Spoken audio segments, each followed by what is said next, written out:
Je bénirai l'Éternel en tout temps. Ses louanges seront toujours dans ma bouche. Oh, j'aime qu'on ait un problème. Et puis qu'elle est content comme ça. Ah, m'pas caché Dieu. Depuis m'commence li Bible moi chaque jour, m'senti charge problème moi yo sorti sous dôme.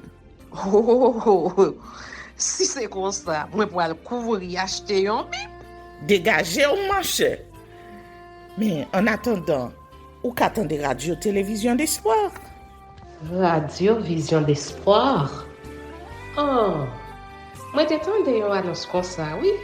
Mais qui ça a te dit? Lecture de la Bible en un an. Une émission qui vous accompagne à la découverte des trésors cachés de la parole de Dieu sur Radio Télévision d'Espoir. Chaque jour de 11h à 11h30 du matin, excepté mercredi 5h30, 6h de l'après-midi, samedi 7h30, 8h du matin, avec les sœurs Chantal Saint-Hubert, Claude Louis Orisma et votre servante Maudeline Maurice Hilaire.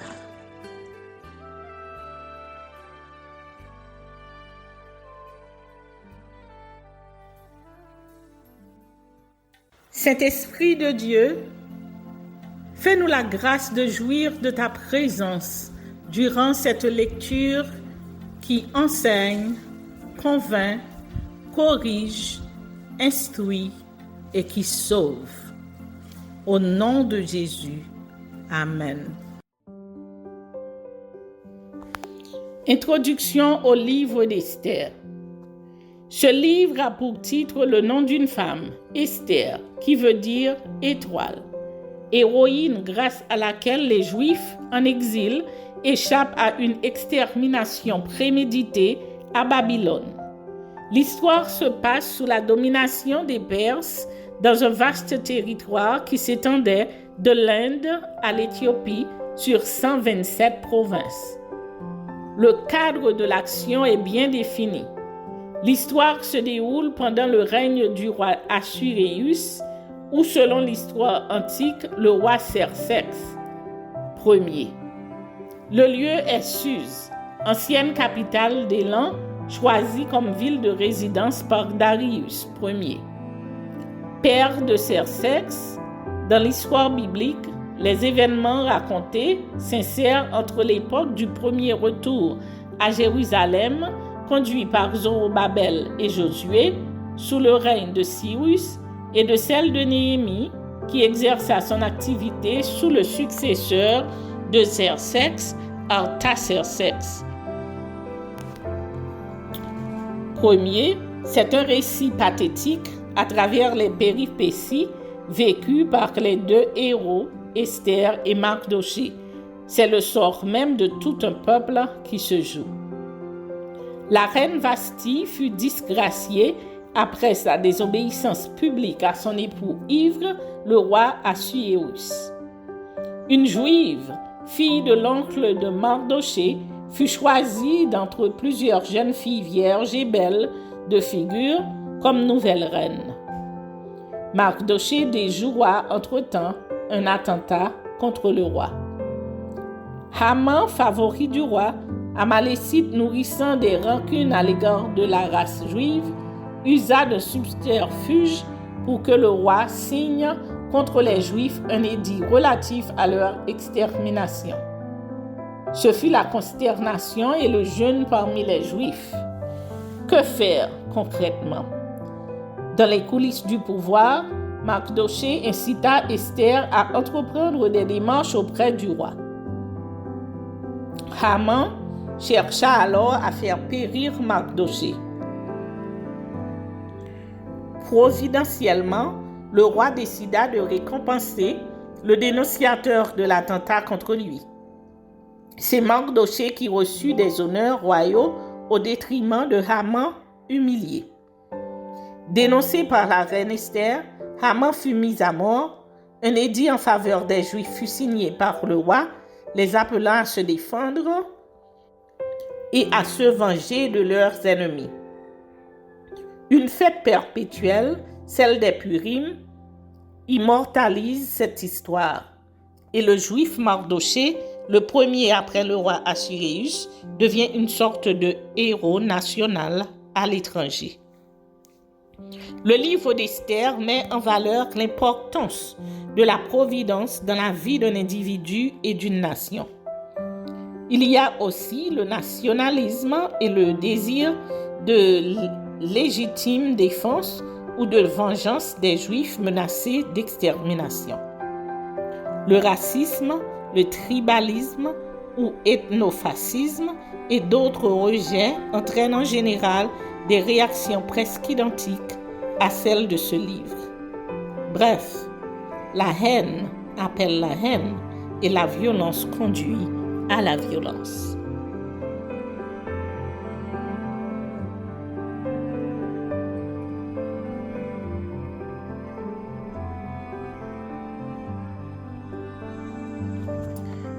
Esther, chapitre 1er. Festin d'Assuérus. C'était du temps d'Assuérus, de cet Assuérus qui régnait depuis l'Inde jusqu'en Éthiopie sur 127 provinces. Et le roi Assuérus était alors assis sur son trône royal à Suse, dans la capitale. La 3e année de son règne, il fit un festin à tous ses princes et à ses serviteurs, les commandants de l'armée des Perses et des Mèdes, les grands et les chefs des provinces furent réunis en sa présence. Il montra la splendide richesse de son royaume et l'éclatante magnificence de sa grandeur pendant nombre de jours, pendant 180 jours. Lorsque ces jours furent écoulés, le roi fit pour tout le peuple qui se trouvait à Suse, la capitale, depuis le plus grand jusqu'au plus petit, un festin qui dura 7 jours dans la cour du jardin de la maison royale. Des teintures blanches, vertes et bleues étaient attachées par des cordons de bissu et de pourpre à des anneaux d'argent et à des colonnes de marbre. Des lits d'or et d'argent reposaient sur un pavé de porphyre, de marbre, de nacre et de pierre noire. On servait à boire dans des vases d'or de différentes espèces et il y avait abondance de vin royal grâce à la libéralité du roi. Mais on ne forçait personne à boire, car le roi avait ordonné à tous les gens de sa maison de se conformer à la volonté de chacun. La reine Vashti fit aussi un festin pour les femmes dans la maison royale du roi Assuérus. Désobéissance et disgrâce de la reine Vashti. Le 7e jour, comme le cœur du roi était réjoui par le vin, il ordonna à Mehumen, Bitsa, Harbona, Bigta, Abagta, Zétar et Carcasse, les 7 eunuques qui servaient devant le roi Assuérus, d'amener en sa présence la reine Vashti avec la couronne royale pour montrer sa beauté au peuple et aux grands, car elle était belle de figure. Mais la reine Vashti refusa de venir quand elle reçut par les eunuques l'ordre du roi. Et le roi fut très irrité. Il fut enflammé de colère. Alors le roi s'adressa aux sages qui avaient la connaissance des temps, car ainsi se traitaient les affaires du roi devant tous ceux qui connaissaient les lois et le droit. Il avait auprès de lui Karshina, Chétar, Admata, Tarsis, Mérès, Marséna, Mémucan, 7 princes de Perse et de Médie, qui voyaient la face du roi et qui occupaient le premier rang dans le royaume. Quelle loi, dit-il, faut-il appliquer à la reine Vasthi pour n'avoir point exécuté ce que le roi Assuérus lui a ordonné par les eunuques? Mais Mémucan répondit devant le roi et les princes: ce n'est pas seulement à l'égard du roi que la reine Vasthi a mal agi, c'est aussi envers tous les princes et tous les peuples qui sont dans toutes les provinces du roi Assuérus. Car l'action de la reine parviendra à la connaissance de toutes les femmes et les portera à mépriser leurs maris. Elles diront: le roi Assuérus avait ordonné qu'on amenât en sa présence la reine Vasthi et elle n'y est pas allée. Et dès ce jour, les princesses de Perse et de Médie qui auront appris l'action de la reine la rapporteront à tous les chefs du roi. De là, beaucoup de mépris et de colère. Si le roi le trouve bon, qu'on publie de sa part et qu'on inscrive parmi les lois des Perses et des Mèdes avec défense de la transgresser une ordonnance royale d'après laquelle Vasthi ne paraîtra plus devant le roi Assuérus et le roi donnera la dignité de reine à une autre qui soit meilleure qu'elle. L'édit du roi sera connu dans tout son royaume, quelque grand qu'il soit, et toutes les femmes rendront honneur à leur mari, depuis le plus grand jusqu'au plus petit. Cet avis fut approuvé du roi et des princes, et le roi agit d'après la parole de Mémucan. Il envoya des lettres à toutes les provinces du royaume, à chaque province selon son écriture et à chaque peuple selon sa langue. Elle portait que tout homme devait être le maître dans sa maison et qu'il parlerait la langue de son peuple.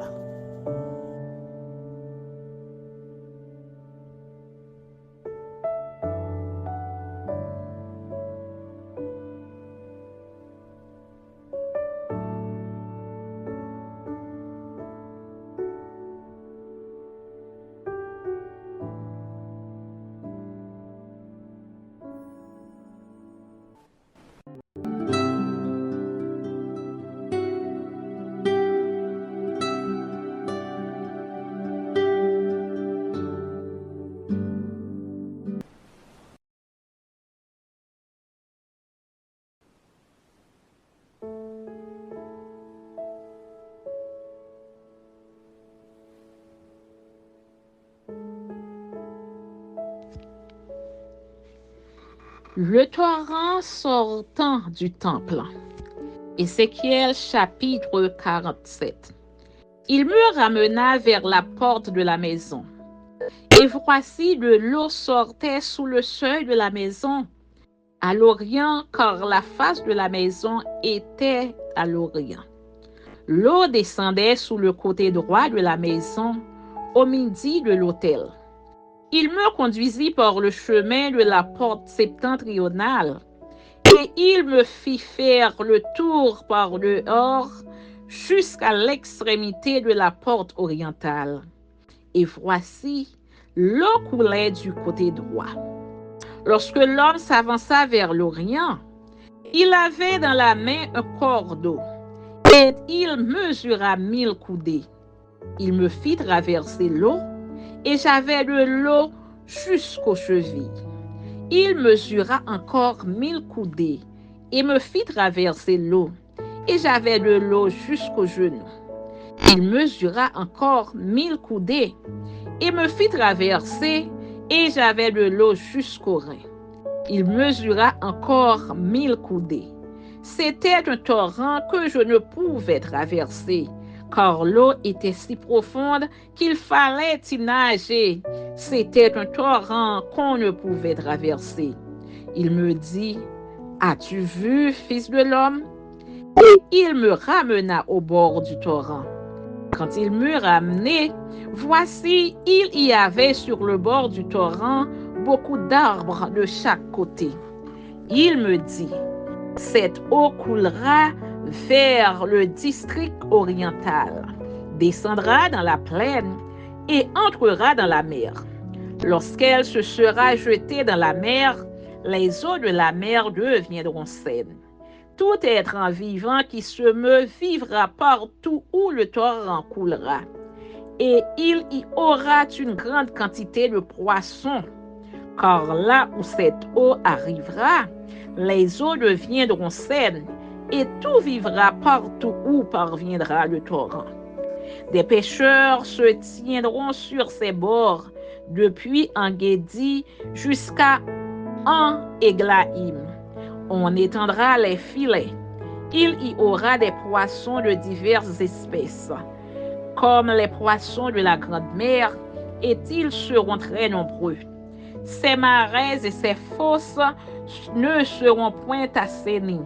Ils seront abandonnés au sel. Sur le torrent, sur ses bords, de chaque côté, croîtront toutes sortes d'arbres fruitiers. Leur feuillage ne se flétrira point et leurs fruits n'auront point de fin. Ils mûriront tous les mois parce que les eaux sortiront du sanctuaire. Leurs fruits serviront de nourriture et leurs feuilles de remède. Les frontières du pays, nouveau partage. Ainsi parle le Seigneur l'Éternel. Voici les limites du pays que vous distribuerez en héritage aux 12 tribus d'Israël. Joseph aura 2 parts. Vous en aurez la possession l'un comme l'autre. Car j'ai juré la main levée de le donner à vos pères. Ce pays vous tombera donc en partage. Voici les limites du pays. Du côté septentrional, depuis la Grande Mer, le chemin de Hétlon jusqu'à Tsedad, Hamath, Bérota, Sibrahim, entre la frontière de Damas et la frontière de Hamath, Hadzer, Hatikon, vers la frontière de Havran. Ainsi, la limite sera depuis la mer Hatsa et Non, la frontière de Damas, Saphon au nord, et la frontière de Hamath, ce sera le côté septentrional. Le côté oriental sera le Jourdain entre Havran, Damas et Galahad, et le pays d'Israël. Vous mesurerez depuis la limite septentrionale jusqu'à la mer orientale. Ce sera le côté oriental. Le côté méridional au midi ira depuis Tamar jusqu'aux eaux de Mériba à Kadès, jusqu'au torrent vers la Grande Mer. Ce sera le côté méridional. Le côté occidental sera la Grande Mer, depuis la limite jusque vis-à-vis de Hamath. Ce sera le côté occidental. Vous partagerez ce pays entre vous selon les tribus d'Israël. Vous le diviserez en héritage par le sort pour vous et pour les étrangers qui séjourneront au milieu de vous, qui engendreront des enfants au milieu de vous. Vous les regarderez comme indigènes parmi les enfants d'Israël. Ils partageront au sort l'héritage avec vous parmi les tribus d'Israël. Vous donnerez à l'étranger son héritage dans la tribu où il séjournera, dit le Seigneur l'Éternel. Amen.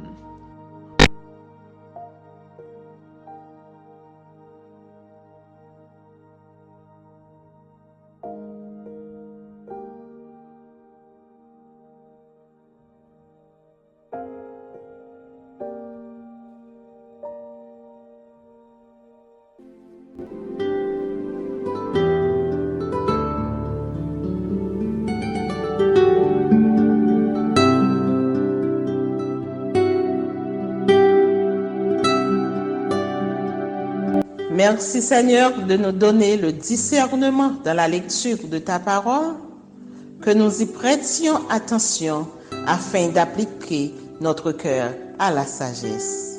Amen.